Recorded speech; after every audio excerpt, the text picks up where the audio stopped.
Good morning, ladies and gentlemen, and welcome to part 5 of the VFR800 engine rebuild series. In this part I'm going to be removing the camshafts from the engine. What I've done is I've positioned the crank at the correct position for doing this. That's with the 4T position pointing upwards on the end of the crank pulley, and with the two dashes on the end of the cam gears, which you won't be able to see in the video, but they're positioned at opposite sides, one here and one there. That means that the number 4 cylinder is in the middle of its compression stroke, at the top of its compression stroke, just at the beginning of the power stroke. That's the position that the cams are supposed to be in when you remove them. So what we're going to do now is I'm going to start loosening these bolts on the camshafts. What we're going to do first is we're going to remove these bearing clamps next to the cam gears, and then once they're removed, then we're going to start slackening these bolts on the camshaft mountings. So to do this, I'm going to need a 10mm socket. Okay, so that's broken loose quite easily. I'm just going to break this one loose as well.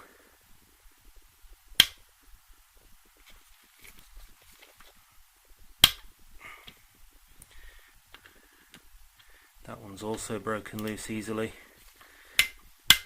and that one.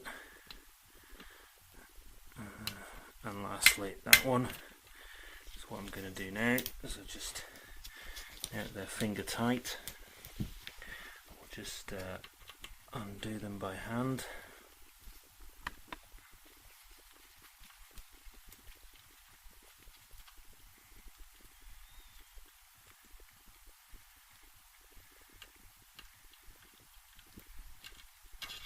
Okay, so that's the bolt, looks in good condition. I think it's possible to reuse these. I'll check before I do. What I'm going to do is I'm going to put them to one side and keep them safe in case I do end up reusing them.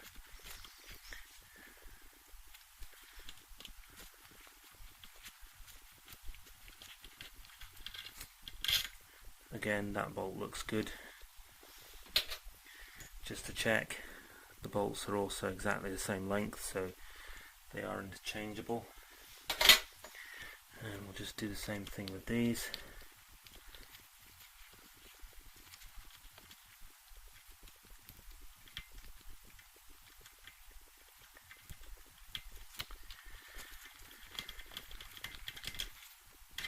There we go, another one.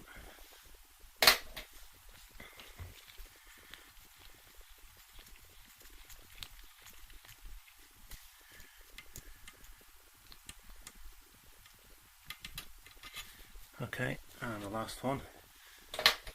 Right, so what I'm going to do now is I'm going to lift these bearing clamps off.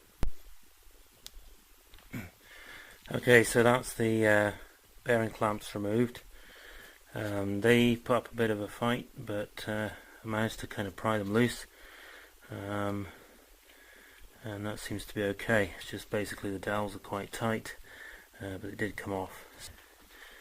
Right, so what we're going to do is we're going to slacken these according to the Haynes manual. They need to be slackened in a crisscross pattern, so we do one here, one there, and so on, and work our way across.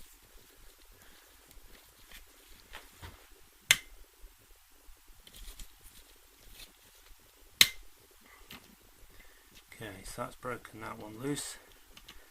Now the one in the opposite corner.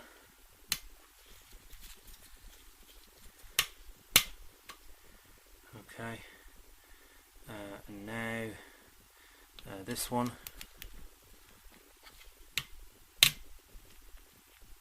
and this one,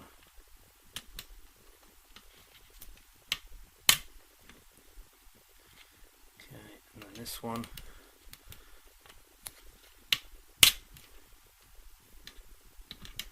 and then this one,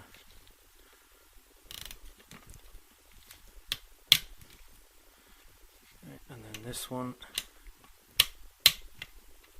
and then this one in the opposite corner. Okay.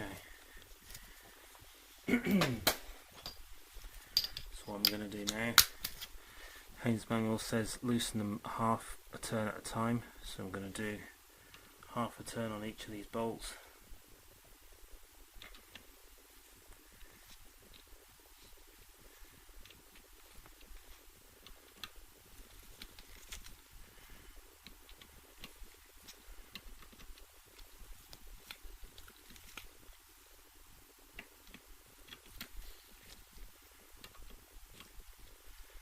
And just continue the same way until they're all loose.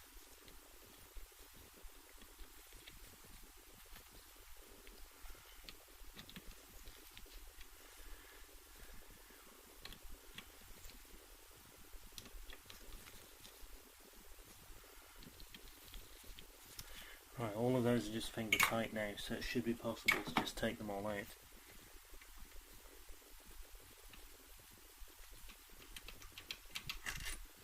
Okay, so there's a bolt. Again, looks good condition.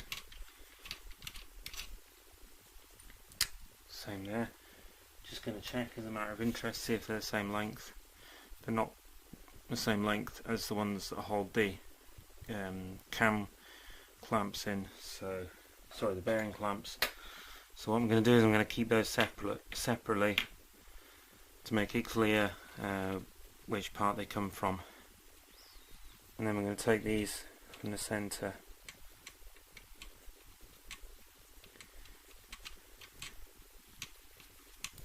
Right, so those ones have got little copper washers on, but I believe they're crush washers, so they'll need to be replaced. What I'll do is I'll just keep them anyway, just to be on the safe side. Let's just do the same thing and remove these.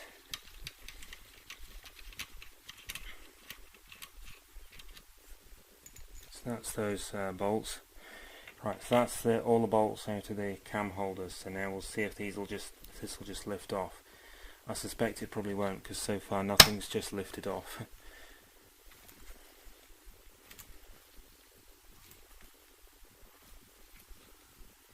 Right, it seems to have stuck again. I think it's stuck because it's doweled at some point, and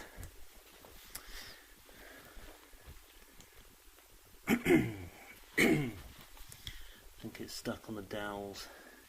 Right, I think this is going to have to be pried off, so I'll just get a screwdriver. Just very carefully see if I can lever the outside off. There we go. Right, so that's now loose-ish. So there we go. Right, so that's the cam holder. Got kind of like gold colour collars that come out of these spark plug wells.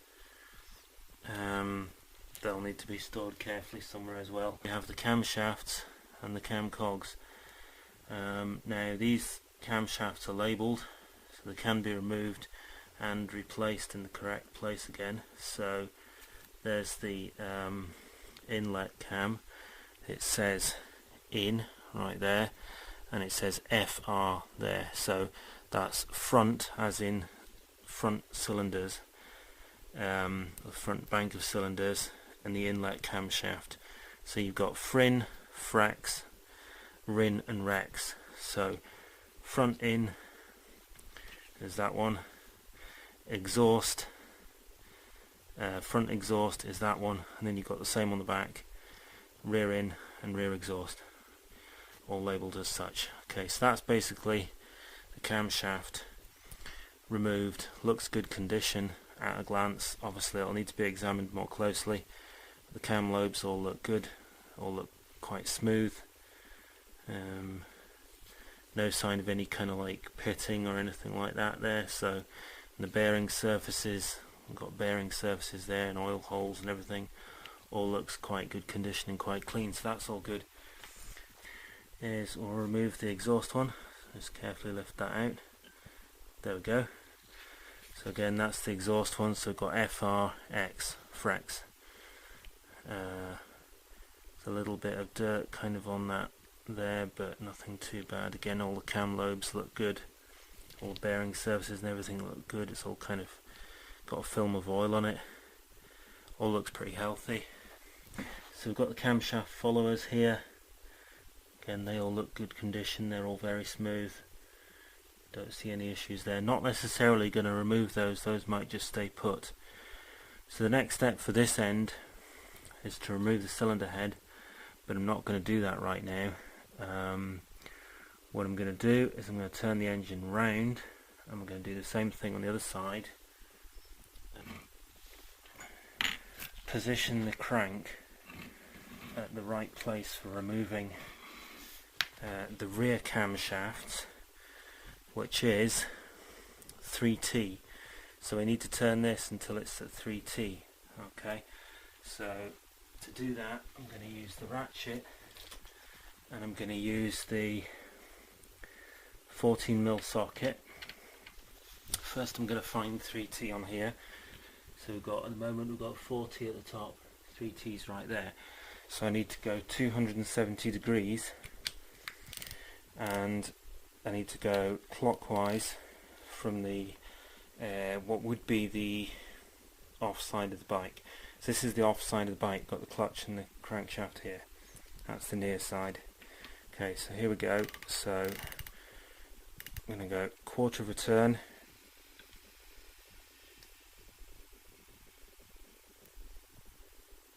Okay, so that's quarter of a turn. Another quarter of a turn. Okay, so now 3T is over at this side, so we just need to go about another quarter of a turn, and then the 3T, I'm going to get that pointing upwards. So there's a little mark next to 3T. You won't be able to see that in the video, so I have to take my word for it. It's 3T and a mark, and it points straight up, kind of like up like that. And if we look at these camshafts here, the gears on the cams, again you won't see this in the video because they're just tiny little marks, but there's a little dash there and there's a little dash there from that side. So that tells me that this piston is on the compression stroke. And if we look at the cam lobes are pointing up the way like that and like that, which confirms that this cylinder is in the compression stroke, which is the right place to remove the cams. Oops, wrong way. Right, so that's a 10mm socket again. Just going to break these loose. Not sure if that's broken loose. I think it just came off.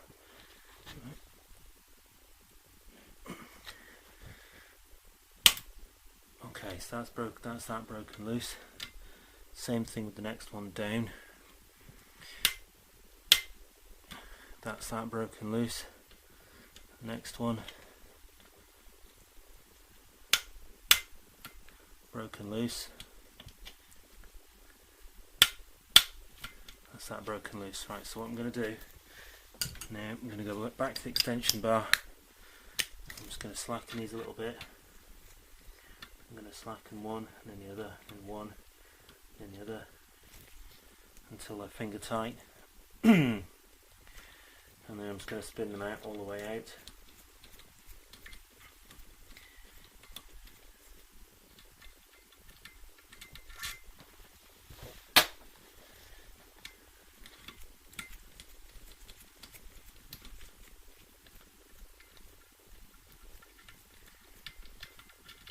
Again, these bolts are looking good condition. Don't really see any issues with those. What I'll do is I'll check though that you can actually reuse these bolts, because some bolts inside an engine are stretch bolts, which means that you can't reuse them because they do actually stretch when you torque them down. But I don't think that applies to these bolts. I think that's engine block bolts. But obviously you have to be careful. Just double check these kind of things. Right, and then what we need to do is we need to break these bearing clamps free. The other ones didn't come off too easily. We'll just see if these do. No, they're dead solid, they're not going anywhere. Slacken the rest of the bolts on the cams, and we'll just see if that's an easier way to get them off. 10mm socket again, so I'm just going to do the same thing again. We're just going to go in a crisscross pattern. So I'm going to start in this top corner, I'm going to break that one loose, then the opposite one loose, then the opposite inner one loose, then thought there was a crack in it there, but it's just a hair. Right, and then the opposite other inner one, and then the next, that inner one, and this inner one, and then that corner outer one, and then the corner outer one, the opposite corner outer one. Right, so that's all of them broken loose.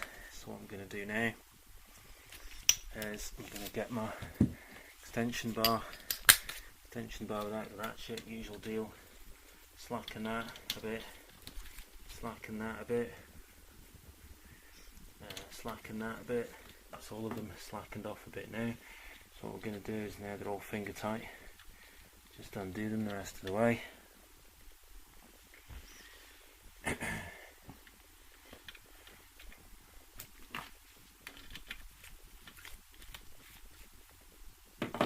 Notice that when I'm undoing these, sometimes they go a little bit tight again. I think it's the valve spring pressure is pushing the whole assembly up a little bit, which is what the Haynes manual said it would do, and this is why you loosen them in a crisscross pattern, because you don't want to put all the pressure on one corner and go and break that corner off.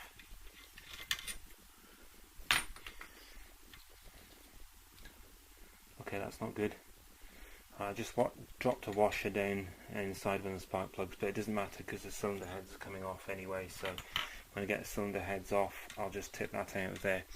If I wasn't doing a full engine rebuild and the engine was still on the bike, that would be a bit of a problem, especially as it's copper washer.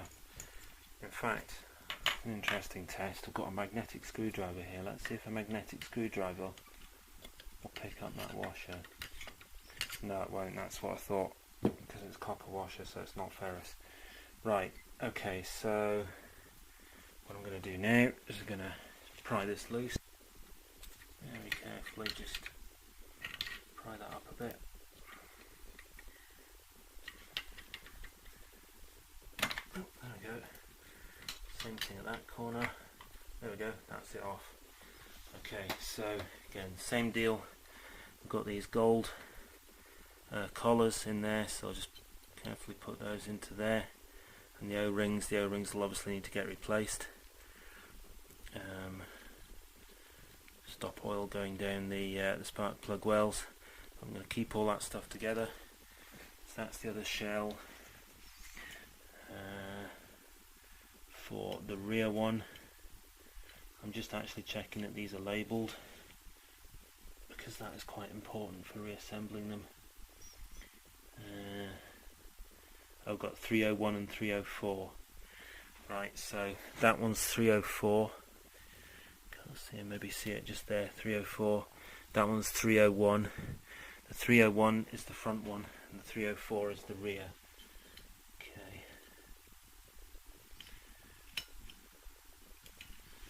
Other than that, there doesn't seem to be anything to mark them. They're not interchangeable, so you have to be a bit careful about that. Right, now same deal here with the camshafts. Okay, so I'm going to lift these camshafts out.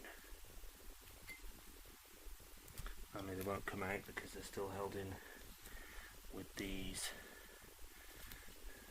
bearing clamps.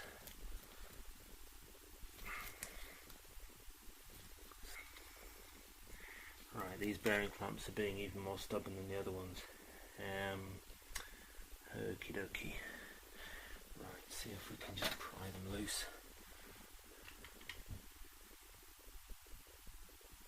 No, can't get any purchase there. Right, who still have a problem?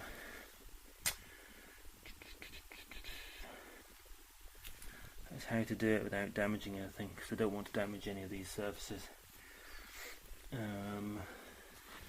Maybe if to get a screwdriver under the cams.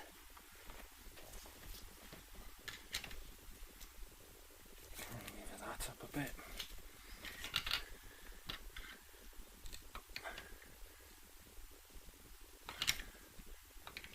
There we go. Right, this is probably really not the right way to do this, but as I'm a DIYer and not a professional, I'm just going to very carefully give it a bash. So what I've done is I've got the screwdriver just under the camshaft, and I'm just very gently levering the camshaft up a little bit, and that seems to have got these. There we go. Right, so there we go. Bearing shell holder clamp thingamajig. Again, it's labelled 304, so 304 again is the rear. In fact, you can see the I is crossed out, and there's an E, I crossed out, an E not crossed out. That means exhaust, and vice versa. Okay, so that's another camshaft out. Again, camshafts looks good condition, lobes are all good, no sign of pitting, and it is labelled RRX. Okay, so that's the rear exhaust cam. So I'll put that to one side, very carefully lever under it with the screwdriver. Right, I can feel that's moving a little bit now. Yep, that's starting to lift. There we go, whoops. Okay, so again we've got the bearing shell clamp, so the E is crossed out and the I isn't, so that's the inlet, and that's 304, so that's the rear. So again it's labelled. Put that to one side. That's the camshaft. Camshaft looks good. RR in, so that's the rear cylinder, and that's in. Cam lobes all look good. No sign of pitting. No kind of obvious signs of wear or any other problems. All got a nice film of oil on it, so I'm quite happy with that. So that's the camshaft out. Let's have a look at the followers. Followers look good. Looks nice, looks nice. All of those are nice and smooth, got a nice film of oil on. All looks very clean, very healthy. No sign of any damage or anything in there or wear. Brilliant. Okay, so the next thing is going to be to remove the cylinder heads. Until then, thank you very much for watching. Please like, subscribe, comment, all the rest of it. Most importantly, please share the video with as many people as possible. Do appreciate your support. Thanks for watching. Goodbye.